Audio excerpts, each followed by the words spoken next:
The first few months of retirement can feel genuinely wonderful. You sleep in, you travel, you finish those projects that have been sitting on your list for years. You say yes to lunches, long walks, and afternoons with no agenda. And it feels like freedom, because it is freedom, at least for a while. And then somewhere in that first year, the feeling starts to shift. It's not dramatic, doesn't happen overnight, but slowly, quietly, that freedom starts to feel a little less like freedom, a little more like drift. The days blur together. The things that were exciting in month 2 feel a little flat by month 6. You're doing fine by any objective measure, but something feels off. Something's missing. And the hardest part is you can't quite name what that is. If that sounds familiar, I want you to know you're not alone, and you're not broken for sure. What you're experiencing is one of the most predictable and least talked about aspects of retirement. It's called the adjustment curve. And the first year is almost always the hardest part of it. I'm Matt Getty. I'm a licensed occupational therapist and retirement wellness coach. And on this channel, we talk about what it actually takes to retire well, not just financially, but as a whole person. There's 7 other dimensions I like to talk about. And if that sounds like something you need, please stick with me. Researchers who study retirement transitions have identified a pattern that shows up consistently across cultures, professions, and income levels. It's called the retirement adjustment curve. And once you see it, you really can't unsee it. It has 4 distinct phases, and most people don't know it exists until they're already deep in the hardest part. Phase 1 is the honeymoon phase. It typically lasts anywhere from a few weeks to a few months, depending on how burned out you might have been when you left work and how much you've been looking forward to retirement. Everything feels lighter. The alarm clock is gone. The commute is gone. Emails and deadlines and the performance reviews are all gone. There's a genuine physiological relief that comes with this. Your nervous system is able to finally decompress after years of sustained pressure. This phase is real, and it's earned, and it's supposed to happen. Don't let anyone tell you that resting after a long career is wasteful of your time. It isn't. Phase 2 is where things get complicated, and it's the phase nobody warned you about. The rest has run its course. The trips are done, projects are finished. Now, the blank calendar that felt like freedom starts to feel like something else entirely. The novelty is gone, the days blur. The question, what are we going to do today, stops feeling like liberation, starts feeling like low-grade anxiety. This is the disenchantment phase. And here's the important thing to understand about it. It's not a sign that retirement has gone wrong. It's not depression necessarily. And it's not ingratitude. What it is a completely predictable response to the loss of structure, purpose, identity, and maybe the community that work provided for you, often all at the same time. Arthur Brooks calls this the striver's reckoning, the moment when the engine that drove you for 30 years runs off the road. And the people who are hardest hit in this phase are often the most accomplished, because they built the most identity around that driving. Research suggests that this phase can last anywhere from a few months to more than a year. And for people who don't understand what's happening or why, it can stretch even longer, because they keep waiting for that feeling to fix itself, rather than doing the intentional work of getting through it. Phase 3 is reorientation, and this is where things start to turn. For most people, the reorientation phase begins somewhere between month 12 and month 18, but only if they're doing the work. And by work, I don't really mean being busy. I mean intentionally rebuilding the things that retirement took away from you. Remember purpose, structure, connection, clear sense of who you are, your community, who you're going to be in this new chapter. This is the phase where the 8 dimensions of wellness framework become most practical and useful because it gives you a map for the rebuilding. You can see clearly which dimensions are strong and which ones have atrophied and you need help with. You can make the deliberate choices about where to invest your time and energy.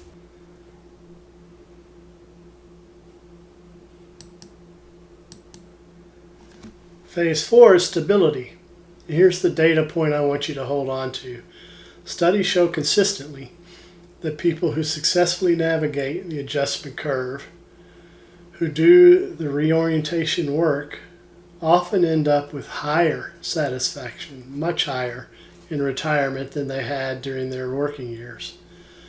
Not the same, higher, a different kind of fulfillment, one that's more self-directed. It's more values aligned because you've thought about it, and more relational than anything that your career provided. But getting there requires understanding the curve and understanding why the dip happens in the first place. To understand why the disenchantment dip happens and why some people get through it faster than others, I want to introduce a framework that has shaped how I think about this entire transition. It's called the Transtheoretical Model of Behavior Change. And I know that's a mouthful. It was developed by psychologists James Prochaska and Carlo Di Clemente. In healthcare, though, and in behavioral sciences, we just call it the stages of change model. Simpler, right? And it describes something that's true for every significant life change, not just retirement. The core insight is this: change is not a decision. It's a process. And that process has predictable stages that people move through. Not always in a straight line, and not always at the same pace, but in a sequence that researchers have confirmed across thousands of studies. So here are the 5 stages, and I want you to think about where you are in this sequence right now. Stage 1. Pre-contemplation. This is the idea I don't need to change anything. In retirement, this is the honeymoon. You're not yet thinking about rebuilding anything. You're just enjoying the absence of what you left behind. And that's fine. It's appropriate. The stage is not a problem. It's a necessary beginning. Then stage 2, called contemplation. It's the idea that something needs to change, but I'm not sure what or how.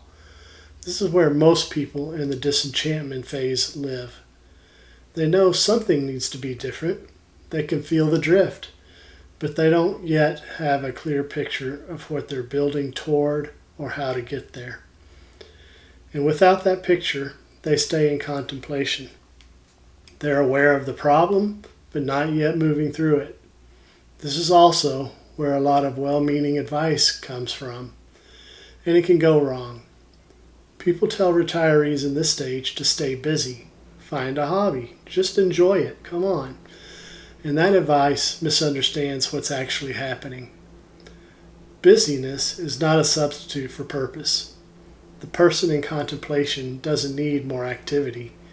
They need more clarity. So then stage 3, called preparation, is where I know I need to change and I'm starting to figure out how. Beginning to explore options, gathering information, and imagine that new chapter. This is where intentional frameworks like the 8 dimensions of wellness become genuinely useful. This is the beginning of that reorientation phase.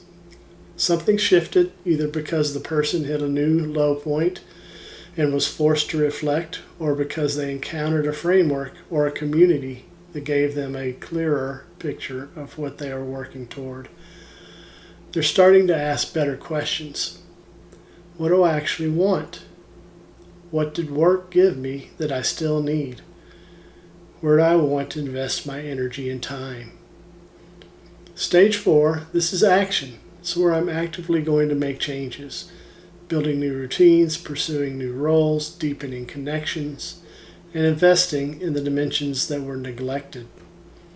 This stage requires energy and intention. It doesn't happen passively. New structures are being built. New routines are forming. New sources of meaning and connection are being deliberately cultivated. This stage takes real effort, and it's exactly where people who thrive in retirement differ from the ones who stay stuck. These people do the action work. They don't just wait for a feeling to change.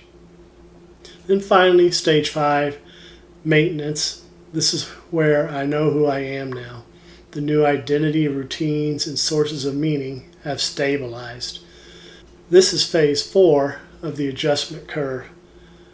It's the stability that research shows is often more satisfying than the working years. Maintenance.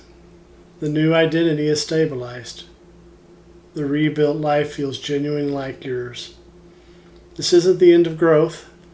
It's the foundation from which the rest of the retirement chapter unfolds. The adjustment curve affects almost everyone who retires, but the depth of the dip and how long it lasts varies considerably. And there are 3 main factors the research consistently identifies as predictors of a harder first year. Number 1, strong professional identity. The more your sense of self was built around your career, your title, expertise, your status, and your daily contribution, the harder the identity work of retirement will be. This is Arthur Brooks' Striver's Curse in its most direct form. The people who are most accomplished, most committed, and most defined by their work are often the ones who feel the disenchantment phase the most. Not because they did something wrong, but because they did something very right for a very long time. And now, the context that made it meaningful is gone. Factor 2, work as a primary social infrastructure. For many people, especially those in demanding careers, work was the primary source of regular, meaningful social interaction. There were colleagues and teams, professional networks, and people who knew you, relied on you. When that infrastructure disappears overnight, the social dimension of wellness can drop sharply and quickly. And a Harvard study on adult development is very clear on this point. Social isolation in retirement is not just emotionally difficulty, it has measurable problems for cognitive health, physical health, and longevity. A lonely retirement is genuinely a less healthy one. Factor 3, no plan for non-financial transition. The people who struggle most in year 1 are almost always the people who plan their finances, often meticulously, and their psychological transition was not planned hardly at all. They knew their retirement date, their Social Security strategy, their withdrawal rate, but they had no framework for identity, purpose, structure, or community, the things that matter the most in retirement. The financial planning industry has done a thorough job of preparing people for that one dimension of retirement, but the other 7 dimensions are largely left unaddressed. And if any of those 3 factors resonate with you, if you recognize yourself in one or all of them, I want you to understand that awareness of the problem is genuinely the first step through it. Naming what's happening moves you from pre-contemplation to contemplation and on to action. Contemplation is where that work can begin. Okay, so what separates the people who move through the adjustment curve relatively quickly from those who stay stuck in the disenchantment phase. Research points to 5 consistent behaviors. You want to try to do these. They treat retirement as a transition, not an event. The people who struggle the most treat retirement as a finish line, something you cross and then you're done. People who thrive treat it as a beginning, the start of a rebuilding project that takes deliberate effort and time and never really ends. That reframe changes everything about how you approach the first year.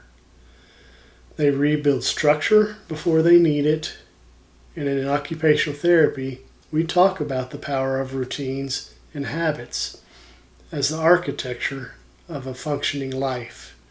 So it's important. People who thrive in retirement don't wait for motivation to create new structure. They build the structure first, knowing that that's what generates motivation rather than the other way around. Simple anchors, a consistent morning routine, for example, a weekly commitment, a regular social engagement. This structure comes first, then the energy follows. They invest in social connection early and intentionally. They don't wait to feel like socializing. They build that social infrastructure before the isolation sets in, because they know that rebuilding community from scratch is much harder than maintaining and expanding an existing connection. They join things. They show up consistently. They invest in their relationships the way they used to invest in their careers. They give it real time, real energy. They find what we call occupational purpose quickly. They don't wait to figure it out first. One of the most counterproductive things a retiree can do is wait until they feel purposeful before acting. Purpose doesn't come before action. It emerges from action. The people who thrive try things. They volunteer, consult, mentor, create, lead, build. They stay in motion. Through that motion, clarity tends to find them. They get support and community for their transition itself. They don't try to figure this out alone. They find the frameworks, the conversations, the communities and people that help them see the terrain more clearly. They move through it with intention, focus. This is frankly why this channel exists. The transition is easier with a map and with people who are navigating the same terrain alongside you. Okay, I want to end with something I genuinely believe. The first year of retirement is hard. For a lot of people, harder than they really expected. No one got them ready for it. And if you're in the disenchantment phase right now, if you're in that drift, that blur, that vague sense that something important is missing, I want you to hear this. You are right on schedule.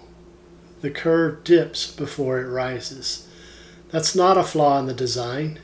That's how the design works. It's expected and predictable. The disenchantment phase is not the destination. It's the passage.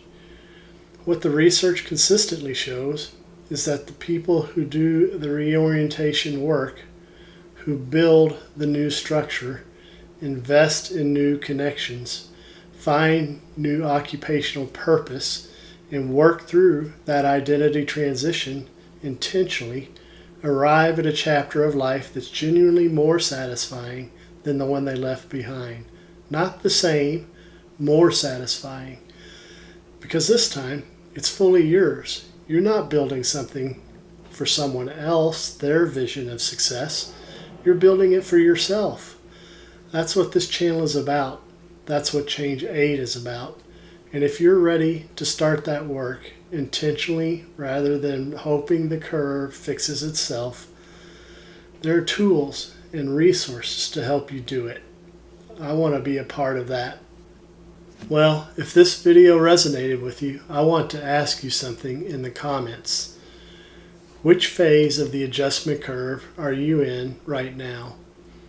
Is it the honeymoon, disenchantment, reorientation, or have you made it all the way to stability?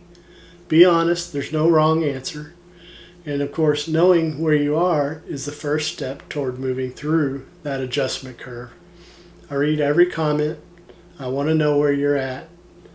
Remember, the free ChangeEight quick check is in the description below. It will walk you through all 8 dimensions of a well-lived retirement, and that will help you to see exactly where your gaps are, which is exactly the kind of clarity that moves somebody from contemplation onto action. Grab it if you haven't already. Subscribe for a new video every week. I release them on Tuesdays. And if you know someone in their first year of retirement or just about to get to retirement who might need to hear all of this, please share the video with them. It might be the thing that helps them understand what they've been feeling but really couldn't say. Okay, I'll see you in the next video. Thanks so much.